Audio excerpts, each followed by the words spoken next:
നമ്മുടെ മലയാളികൾക്ക് ഏറ്റവും ജീവിതത്തിൽ ഇഷ്ടം തോന്നുന്നതാണ് ഗാനരചന. ഈ ഗാനരചന നമ്മൾക്ക് ഇന്ത്യയിൽ ആർക്കും കിട്ടാത്തൊരു ഭാഗ്യം നമ്മളെ മലയാളീസിനുണ്ടായി. കാരണം വയലാറും പി ഭാസ്കരൻ മാഷ് ONV ഒക്കെ രചിച്ചതിനെ കൊണ്ട് ഇന്നും നമ്മൾ അത് ആലോചിച്ച് നമ്മൾ ഉറങ്ങുന്നു, നമ്മൾ ഭാര്യനെ ഉറക്കുന്നു, മക്കളെ കിടത്തി ഉറക്കുക. ഇതൊക്കെ എല്ലാം അണ്ടുകഴിഞ്ഞായിട്ട് കുറെ നിമിഷ കവികൾ ഇറങ്ങിയിട്ടുണ്ട്. ആൽബം സെറ്റപ്പ് തുടങ്ങിയോടുകൂടി എല്ലാ ആൽബം അല്ലേ, ചില ആൽബം ഓരോ ബസ് സ്റ്റോപ്പിൽ നിന്ന് ഓരോ സ്റ്റോപ്പിൽ ഇറങ്ങുള്ളൂ. ഇപ്പൊ കവികളാ, ഇവർക്ക് സന്ദർഭമോ സാഹചര്യങ്ങളൊന്നും വേണ്ട.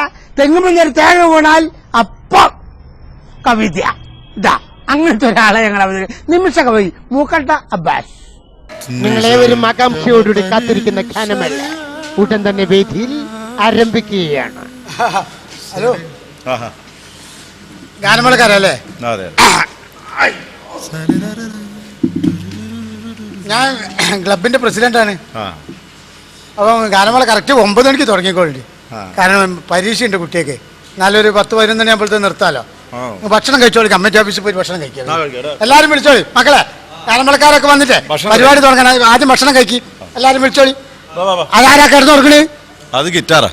അത് ഗിറ്റാറാ. ഗിറ്റാർ ആയാലും വേണ്ടില്ല, സത്താർ ആയാലും വേണ്ടില്ല, ടൈമിൽ ഭക്ഷണം കഴിക്കും. വിളിച്ചോളി വിളിച്ചോളി, എല്ലാരും വിളിച്ചോളി. മ്യൂസിക്കിനെ പറ്റി ഒരു സെൻസ് ഇല്ലാത്തൊരു ചെറ്റ. അല്ല നിങ്ങളല്ല, അല്ല എന്നെ തന്നെ ആയിരിക്കും. കാരണം എല്ലാരും എന്നെ ചെറ്റാന്നാ വിളിക്കല്. എന്നിട്ട് ഞാൻ തിരിഞ്ഞു നോക്കല്. ഇപ്പൊ ഈ ആരാന്ന് എന്നെ പറ്റി മനസ്സിലാക്കി? എനിക്ക് മനസ്സിലായിട്ടില്ല. പ്രസിദ്ധ നിമിഷ കവിനെ പറ്റി കേട്ടില്ല? ആരാ? മൂക്കട്ട അബ്ബാസ്. അത് എന്റെ മൂക്കുന്നല്ല, എന്റെ മൂക്കുന്ന ചെറുപ്പത്തിൽ വലിച്ചതാ മൂക്കട്ട അബ്ബാസ്. അബ്ബാസ് അബ്ബാസ് മനസ്സിലായി. അബ്ബാസ് മൂക്കട്ട അബ്ബാസ്. മൂക്കട്ട അബ്ബാസ് ഞാൻ താടി വീശി പഠിച്ചു. പിന്നെ എന്നെ കണ്ടാൽ അറിയാൻ വേണ്ടിട്ട് കപ്പലല്ലേ റേഡിയോ. ഞാൻ മരുന്ന് വെച്ചോടാ. അല്ല നിങ്ങൾ പുതിയ പരിപാടി എന്താ? പുതിയ പരിപാടി ഞാനിപ്പം സിനിമ ഡയറക്റ്റ് ചെയ്തിട്ട് സംഗീതം. സിനിമ ചെയ്തു. ഇപ്പൊ അടുത്തൊരു പടം ചെയ്തു. ഓ, ഏതാ പടം? സൗജന്യ റേഷൻ. റേഷൻ വാങ്ങാനോ? അല്ല, സൗജന്യ റേഷൻ പടത്തിന്റെ പേര്. സിനിമയുടെ പേരോ? അതിൽ നിങ്ങൾ മ്യൂസിക് ചെയ്തോ? ഞാനാ മ്യൂസിക് ചെയ്ത് ഞാൻ തന്നെ പാടും ചെയ്തു. പടം ഓടിയോ? പടം ഓടിയില്ല, പക്ഷെ ഞാൻ ഓടി വെട്ടിയേച്ചു. എന്താ? സിനിമകളാരും എടുക്കണ്ടേ? സിനിമകൾ എന്ന് പറയാം അവിടെ വേണ്ട, അടുത്ത സിനിമകൾ കൊണ്ട് പോലും വേണ്ട. അതായത് ഞാൻ ഓടി പോലെ അത് മൂലയിലാക്കി.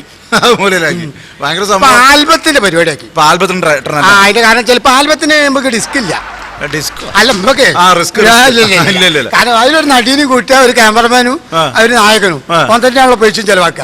കാട്ടിലേക്ക് ഒരു പോക്ക.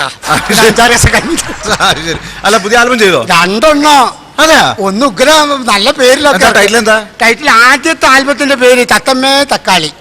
കുഴപ്പമില്ല, നല്ല പേര്. അതിനെക്കാളും നല്ല പേരാ മറ്റേത് വണ്ടിന് എന്തിനു ചുണ്ട്. വണ്ടിനെന്ത് ചുണ്ടോ? വണ്ടിന് എന്ത് ചുണ്ടല്ല, വണ്ടിന് എന്തിനു ചുണ്ട്. അയ്യോ, നിങ്ങൾ തന്നെ മ്യൂസിക് ചെയ്തില്ലേ? ഞാൻ തന്നെ മ്യൂസിക് ചെയ്ത്. ശരി, നിങ്ങൾ സമ്മതിക്കണ്ടോ? നിങ്ങൾ നിമിഷ കവി എന്ന് പറഞ്ഞാ പോലെ. ഇത് ആരോ ഇതൊക്കെ ചെയ്തൊന്നും ചോദിക്കാത്തത്. അത് ശരി, നിങ്ങൾ ആരാ ചെയ്തേ? ഇതാരാ ചെയ്തേ? ഇത് പ്രൊഡ്യൂസ് ചെയ്ത ആളെ അറിയില്ല. ഇല്ല. ഇവിടെ മുമ്പ് ബീച്ചിലൊക്കെ ഉപ്പിലിട്ട് നാരങ്ങി മാങ്ങിയും കറലിക്കൊക്കെ വിറ്റാർന്ന് എടുത്തില്ലേ ഞാൻ. കണ്ടംകൊളത്തെ റസാക്കല്ലേ ഇത് പ്രൊഡ്യൂസർ. അയ്യോ, അങ്ങനെ സമ്പാദ്യം എത്ര വലിയ കാര്യമൊക്കെ. ഓൻ പിന്നെ സൗദിയിലേക്ക് പോയി കണ്ടമാനം പൈസ ഉണ്ടാക്കി. ഇവിടെ പൈസ ഉണ്ടായി ഇവിടെ വന്നു ഒരാളിനോട് പറഞ്ഞു. ഞാൻ അവിടെ ചെന്നോനെ വിലയിലാക്കി. ഓനോട് ഞാൻ പറഞ്ഞ ആൽബം നല്ല ലാഭമാണ്, ഇന്നൊരു ആൽബം എടുത്താൽ നാളെ പൈസ ഇങ്ങോട്ട്. പിന്നെ മറ്റേ വീക്ക്നെസ് ഉണ്ടോ ആദ്യം പെണ്ണുങ്ങളെ 2 ആൽബം എടുത്ത് മുക്കിയില്ലേ. ഓൻ കൂട്ടും കറക്കച്ചവടം തുടങ്ങി ബീച്ചില്. മഹാഭാവൊക്കെ എവിടെ കൊണ്ട് അങ്ങനത്തെ ആരെങ്കിലും തയ്യാറായി നിൽക്കിട്ട് എന്റെ കത്തെ കച്ചോ അങ്ങോട്ടല്ല. അത് മുമ്പ് ഒരു ആൽബം എടുക്കാറില്ല, ഒരു 3000 രൂപ കടം വാങ്ങിയിട്ടുണ്ട്. പിന്നെ പോയിക്ക് പോയില്ല. അവിടെ മുഴുവൻ കടാക്കി നടക്കുക. അതൊന്നും അറിയില്ല. അല്ല, ഞാൻ നിങ്ങളെ പറഞ്ഞു നിമിഷ കവി കുഞ്ചൻ വയലാർ ദേവരാജൻ എന്ന പോലെ നിങ്ങൾ ഒരു പ്രത്യേക സ്റ്റൈലാണ്. വയലാർ കുഞ്ചൻ നമ്പ്യാര് മൂക്കട്ട അബ്ബാസ്. വയലാറും കുഞ്ചൻ നമ്പ്യാരൊക്കെ എവിടെ കിടക്കുന്നത്? അവർ 2 സ്ഥലങ്ങളിലായിട്ടാണ്. വയലാറിലും ഞാൻ കോഴിക്കോട്, കുഞ്ചൻ നമ്പ്യാരും അവിടെ. എവിടെ? അങ്ങനത്തെ ഒരു സ്ഥലത്തിന്റെ വ്യത്യാസം മാത്രം. അത് ശരി. നിങ്ങൾ പെട്ടെന്ന് സ്പോട്ടിൽ പാട്ടുണ്ടാക്കും? നിമിഷമായിട്ട് പാട്ട് അതെ, ഒന്ന് കേൾക്കാൻ ചെയ്യാൻ പറ്റും? അല്ല, ചെയ്യാന്ന് പറഞ്ഞിട്ടുണ്ടെച്ചാൽ ഇപ്പം പിന്നെ ഞാൻ വയലാറും ഞാനും കൂടി ഇരിക്കുന്ന സമയത്ത് ആ ഒരാൾക്ക് സുഖമില്ല എന്ന് പ്രൊഡ്യൂസർ സിറ്റിവേസൻ വേണം. നല്ല അക്ഷര അങ്ങനത്തെ വിദ്യാഭ്യാസം ആ സിറ്റിവേഷനിൽ റെഡി ആണെങ്കിൽ പാട്ട് ഉറപ്പാ. അപ്പൊ വയലാറും ഞാൻ ഇരിക്കും, ഒരാൾ വന്നാൽ സുഖമില്ല, കുടുംബത്തിന് സുഖമില്ല, സിറ്റുവേഷനായി. അപ്പൊ ഇറങ്ങി കണ്ണുനീർ മുത്തുമായി മനുഷ്യ ഇത് വയലാർ ചെയ്ത പാട്ടല്ലേ? ആ വയലാർ ചെയ്ത വെറും കക്കല. നിങ്ങള് ഞാൻ കട്ടതാണ് എനിക്ക് വലിയ പ്രശ്നം. എന്ത്? ഇപ്പൊ ടൗണിൽ കളിക്കണ 3 പുതിയ പടത്തിലും കട്ട പാട്ടുകളാണ്.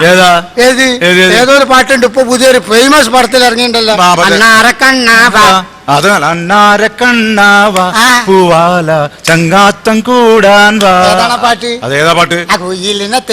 കുയിലിനെ തേടി കുതിച്ചു പായും കൊപ്പായക്കാര.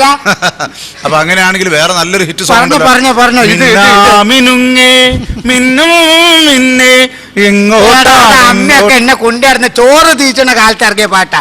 തലയ്ക്കുമീതെ ശൂന്യാകാശം തായേ മരുഭൂമി. മറ്റേ പാട്ട് നിങ്ങൾക്ക് ഒരു മറുപടി കിട്ടില്ല. ഏതാണ്? ഓമന്നപ്പുഴ കടപ്പുറത്തെന്നോമനെ മാവിന്റെ കൊമ്പിലിരുന്നൊരു മൈനെ വിളിച്ച് ഞാൻ മൈനെ വിളിച്ചിട്ടൊന്ന് പോയി പഴി നോക്കട്ടെ.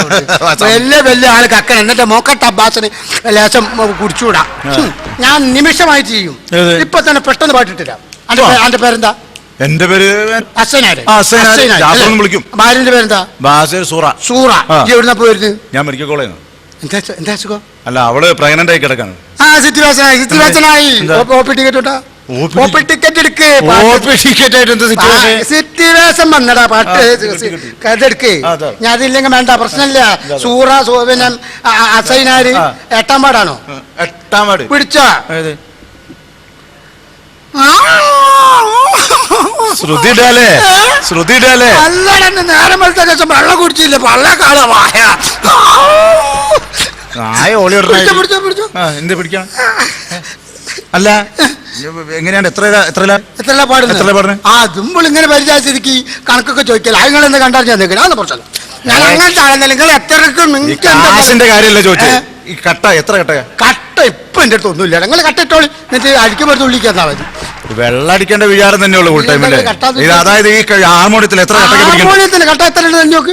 ഹാർമോണിയത്തിൽ കണക്കായി കട്ടുണ്ട്, ഇഷ്ടംപോലെ കട്ടുണ്ട്. അതൊക്കെ എടുത്താണെന്ന് ഞാൻ പറയാം. ബന്ധപ്പെട്ട് കഴിഞ്ഞാൽ കട്ട കണക്ക് അന്ന് പ്രശ്നമില്ല. അതാ പിടിച്ചോ. അയ്യോ, കരയല്ലോ. ഇപ്പൊ ശ്രുതി ഇട്ടാ. ആ പിടിച്ചോ. അസൈനാര് പിന്നെ സൂറ 18. 1 2 3 റോക്കറ്റ് വിടാ. അസൈനാര് ഭാര്യ സൂറ 18 തെക്കോളെ കിടക്കുന്നു. ഡങ്കടക്ക് ഡങ്ക് ഡങ്കടക്ക് ഡങ്ക് ഡങ്കടക്ക് ഡങ്ക് ഡങ്കടക്ക് ഇജെടുക്കണം. എല്ലാം കൂടെ നടക്കൂല. അതൊക്കെ നല്ല കാണുണ്ടാവും. അസൈനാര് ഭാര്യ സൂറ 18 8ാം പാട്ടിൽ കിടക്കുന്നു. ഡങ്കടക്ക് ഡങ്ക ഡങ്കടക്ക് ഡങ്ക ഡങ്കടക്ക് ഡങ്ക. മരുന്നിനായി അസൈനാർ മെഡിക്കൽ ഷാപ്പിൽ കയറുന്നു. 4 തികയാത്ത കുടുങ്ങുന്നു.